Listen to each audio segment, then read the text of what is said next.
Hello guys, welcome to my YouTube channel. On this video, I am going to show you how to fix Moviebox sound problem.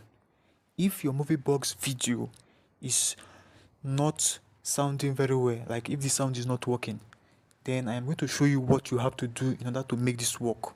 Now let's proceed.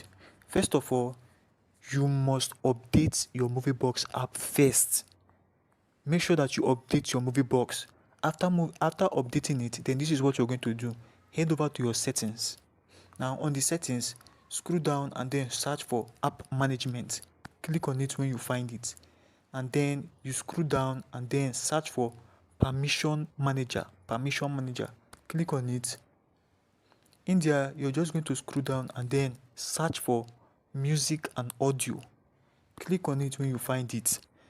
Then search for Moviebox. Then click on it when you find it. They will ask you music and audio access for this app. Click allow, and then you head back, then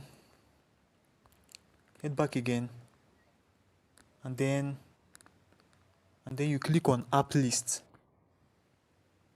In there, search for Moviebox. Click on it, and then you click storage and cache. In there, click clear cache at the bottom of the platform there, at the bottom of the app. Click clear cache. After that, you head back and then switch off your phone. After switching off your phone, you on it back, and then everything will start working fine. This is how you can be able to fix this Moviebox sound problem. This is how you can fix video sound not working. Then it will work properly after doing what I just said. And this comes to the end of this video. Please like this video and then subscribe to my YouTube channel if you haven't. Thank you.